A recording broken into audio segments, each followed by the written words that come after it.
Olá pessoal! Bem-vindos ao canal Exploradores do Passado. Viaje no tempo conosco, desvendando nossa história para iluminarmos o presente e construirmos um futuro melhor. Um título de nobreza era um privilégio legal concedido desde a antiguidade a pessoas que passavam a fazer parte da nobreza e que tinham funções específicas dentro de um reino, muitas das vezes funções políticas, diplomáticas e militares. Diferentemente do que se pensa atualmente, os nobres não desfrutavam de uma vida fácil, pois suas funções, muitas das vezes, custavam suas vidas, seja através das atividades militares de ataque e defesa do reino, ou por posições políticas complicadas. Vamos ver o que cada um dos principais títulos de nobreza significava no regime monarquista, embora até os dias atuais, alguns desses títulos ainda existam, porém a maioria deles já foram abolidos.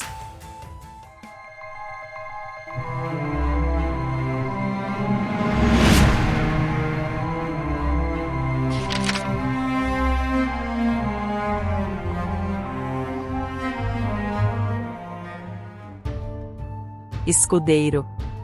O menor dos títulos de nobreza e o mais inferior na escala hierárquica, era o título de escudeiro, porém era um título de muita honra, visto que seu titular era possuidor de seu próprio escudo de armas. Os escudeiros eram pessoas da baixa nobreza que tinham como responsabilidades cuidar das armas e dos cavalos de um nobre, e geralmente recebiam este título por volta dos 14 anos de idade. Os escudeiros eram delegados a um cavaleiro que prosseguia com a educação do jovem. Além de treinamento marcial, os escudeiros se exercitavam em jogos, aprendiam pelo menos a ler, se não escrever, e estudavam música, dança, canto e arte da falcoaria. Os deveres do escudeiro incluíam o polimento das armaduras, pois as armas eram propensas à ferrugem. Eles ajudavam seu cavaleiro a se vestir e despir, tomar conta de seus pertences, e até dormir no vão ocupado pela porta como um guarda. Nos torneios e batalhas, o escudeiro ajudava seu cavaleiro quando preciso. Ele levava armas substitutas e cavalos, tratava das feridas, afastava os cavaleiros feridos do perigo, ou garantia um enterro decente aos cavaleiros se necessário fosse. Em muitos casos, o escudeiro acompanhava seu cavaleiro durante a batalha, e lutava ao seu lado. Um cavaleiro evitava lutar contra um escudeiro, se possível, procurava ter como adversário um cavaleiro de posição similar ou mais alta que a sua. Os escudeiros, por sua vez, procuravam atacar cavaleiros inimigos, a fim de ganhar glória, matando ou capturando um nobre de título maior que o seu. Com 21 anos, o escudeiro se tornava elegível para se tornar um cavaleiro. Os candidatos mais adequados eram proclamados cavaleiros por um lorde, ou outro cavaleiro de grande reputação. Cavaleiro. Cavaleiro era todo aquele que ganhava esse título de um soberano devido aos relevantes serviços prestados ao reino, e que se opunha ao simples peão, que eram aqueles soldados de infantaria da frente de batalha. Na Idade Média, a cavalaria era uma instituição dotada de um código de conduta e de honra própria, que regulava não somente a arte da guerra, mas também a conduta social. Dada a necessidade de proteção, foi inventada a armadura, que evoluiu nos seus vários estilos, dando origem à cavalaria pesada, uma das mais poderosas armas das guerras medievais. Um cavaleiro feudal tinha quase sempre origem na nobreza, que tendo servido ao rei, ou a outro grande senhor feudal, como pajem ou escudeiro, eram elevados à categoria de cavaleiros depois de uma importante cerimônia formal.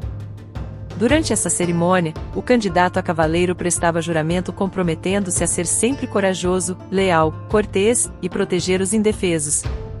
É nessa categoria de nobreza que se encontram os famosos cavaleiros da Ordem dos Templários. Barão. O barão era um título da baixa nobreza. O quinto na linha hierárquica de uma monarquia, embora fizessem parte da elite. Sua origem vem da palavra baro, oriunda do idioma franco, que significava homem livre. Os barões eram possuidores de propriedades rurais, cargos políticos, e por vezes, descendiam da nobreza antiga, tendo geralmente uma formação cultural elevada. A baronia era a terra que conferia ao possuidor o título de barão, e também na época feudal, a qualquer grande feudo. Eles eram vassalos diretos do rei ou de outros nobres superiores, e podiam receber terras e títulos em troca de serviços militares ou administrativos. Os barões tinham o dever de prestar serviço militar ao seu senhor, o que incluía lutar em suas campanhas militares ou fornecer soldados e equipamentos quando solicitados. Eles também eram responsáveis por administrar suas terras e garantir a ordem e a justiça em suas propriedades. Além disso, podiam participar de conselhos e assembleias nobres para aconselhar o rei ou outros nobres em questões importantes. O título de barão geralmente era hereditário, ou seja, passava de pai para filho. Quando um barão falecia, seu título e terras eram geralmente transmitidos ao seu herdeiro mais próximo. No Brasil Imperial durante o século XIX, foram registrados 737 títulos de barão, sendo um dos mais famosos o Barão do Rio Branco, conferido a José Maria da Silva Paranhos Júnior, que viveu entre 1845 e 1912. Ele foi um importante diplomata, político e estadista brasileiro, conhecido por suas contribuições para a política externa do Brasil, especialmente em questões de fronteiras com a Argentina, Uruguai e Guiana Inglesa. Sua habilidade diplomática e conhecimento histórico e geográfico permitiram-lhe negociar acordos e tratados que estabeleceram as fronteiras do Brasil em sua forma atual. Uma das suas conquistas mais notáveis foi o Tratado de Petrópolis, assinado em 1903, que resultou na incorporação do Acre ao território brasileiro, encerrando um conflito conhecido como a Revolução Acreana. O Barão do Rio Branco é lembrado como um dos mais importantes estadistas da história do Brasil. No cenário internacional, temos em destaque o Barão de Coubertin, que foi um educador e historiador francês, conhecido por reviver os Jogos Olímpicos na era moderna e fundar o Comitê Olímpico Internacional. Além dele, temos o Barão de Kelvin, físico e matemático escocês, famoso por suas contribuições para a termodinâmica e por propor a escala de temperatura Kelvin, que leva o seu nome. Visconde. O Visconde é um título de nobreza, imediatamente superior ao de barão na escala hierárquica, e o quarto mais importante título das monarquias.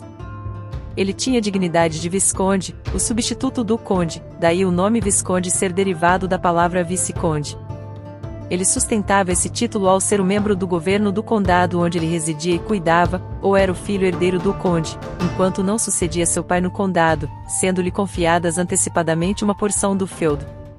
Tal como os demais títulos nobiliárquicos, o título de Visconde podia ser concedido em caráter hereditário ou vitalício.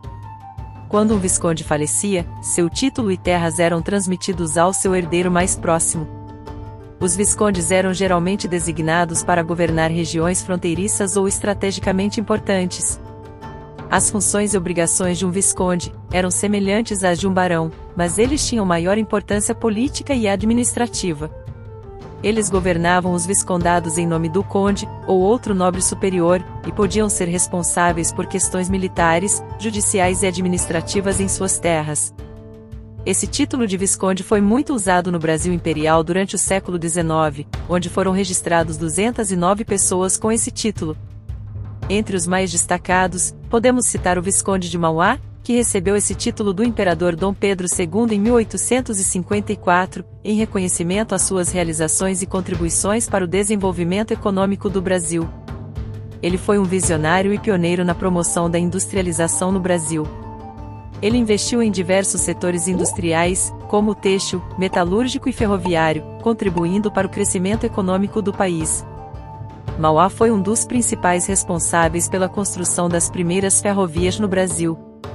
A primeira delas foi a Estrada de Ferro Mauá, inaugurada em 1854, que ligava o porto de Mauá, no Rio de Janeiro, a Fragoso, em Petrópolis. Essa ferrovia foi um marco no desenvolvimento da infraestrutura do país. Apesar de suas contribuições significativas para o desenvolvimento do Brasil, o Visconde de Mauá enfrentou dificuldades financeiras e acabou falindo no final da década de 1870. Ele foi obrigado a se exilar por um período no Uruguai e nos Estados Unidos. Um fato curioso, refere-se a Gabriela Frederico Ribeiro de Andrada, filha de José Bonifácio de Andrada e Silva, o patriarca da independência do Brasil. Dom Pedro II ofereceu a ela o título de Viscondessa do Ipiranga, o que foi delicadamente recusado, alegando que seu pai e tios nunca aceitaram honrarias e títulos semelhantes pelos serviços que haviam prestado ao país. Além do Visconde de Mauá, mencionado anteriormente, houve outros viscondes que se destacaram na história de seus países, como o Visconde de Eça de Queiroz, que foi um escritor e diplomata português, um dos mais importantes escritores realistas de Portugal, e autor de obras literárias clássicas, como Os Maias e o Primo Basílio.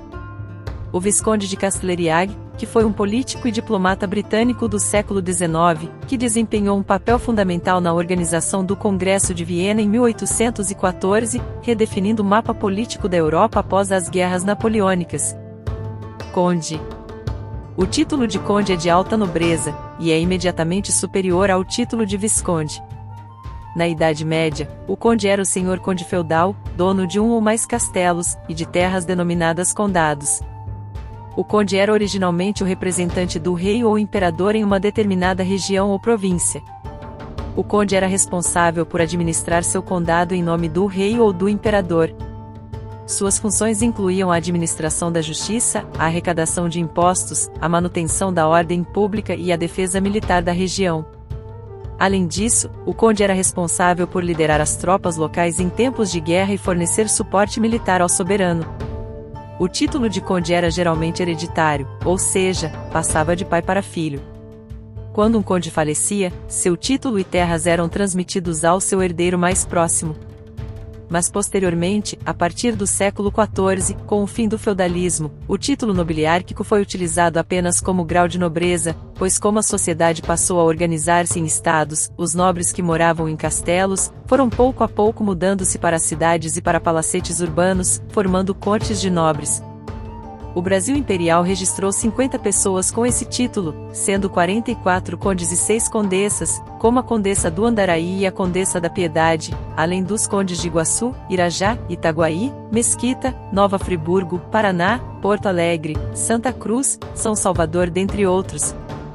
Na história mundial, vários condes se destacaram por suas contribuições e papel em eventos importantes, mas a ficção criou personagens empolgantes, como o Conde de Monte Cristo, criado por Alexandre Dumas no romance O Conde de Monte Cristo, onde o protagonista, Edmond Dantès, é uma figura icônica e popular. Ele personifica a busca por vingança, justiça e redenção.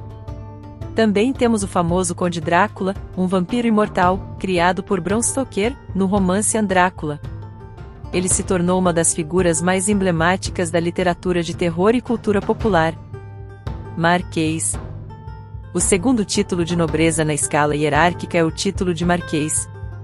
Este nome vem do idioma germânico, que significa o defensor da marca, ou defensor da província, como uma forma mais atual de traduzi-lo. Marquês era uma denominação aos responsáveis pela defesa das regiões fronteiriças, e por isso mesmo, mais sujeitos a ataques, pois os territórios do reino que coincidiam com as fronteiras de outros reinos, eram denominados marcas. Ao longo da história, o papel do marquês evoluiu, mas geralmente incluía responsabilidades militares e administrativas em regiões de fronteira. Marquesados frequentemente envolviam tarefas de defesa e vigilância, especialmente em territórios expostos a ameaças externas. O título de marquês era geralmente hereditário, passando de pai para filho. Quando o marquês falecia, seu título e terras eram transmitidos ao seu herdeiro mais próximo. Como os demais títulos anteriores, aos poucos ele foi perdendo sentido, mas foi mantido como uma distinção honrosa aos seus detentores. No Império do Brasil, segundo as regras da nobreza brasileira, a exemplo de outros títulos em seu sistema nobiliárquico, a titulação não estava ligada à soberania ou jurisdição de qualquer território dentro do país, sendo apenas uma alta honraria não hereditária. O marquês mais famoso do Brasil Imperial foi o Marquês de Pombal. No entanto, é importante esclarecer que o Marquês de Pombal não era brasileiro, mas sim português. Suas ações tiveram impacto sobre a política e a administração tanto de Portugal quanto do Brasil colonial, que à época era uma colônia portuguesa, influenciando a história do país e suas relações com a metrópole portuguesa. A Marquesa de Santos, talvez seja a marquesa mais famosa de nossa história, por ter sido amante de Dom Pedro I. Na história mundial, destacamos o Marquês de Lafayette, um nobre francês que desempenhou um papel crucial na Revolução Americana e na Revolução Francesa. Ele lutou ao lado dos americanos na Guerra de Independência dos Estados Unidos e defendeu ideias de liberdade e igualdade na França. Duque. Do latim dux, que significa líder ou comandante, os duques recebiam dos reis o tratamento de primos com todas as dignidades e honrarias inerentes, e eram títulos hereditários na maioria dos casos.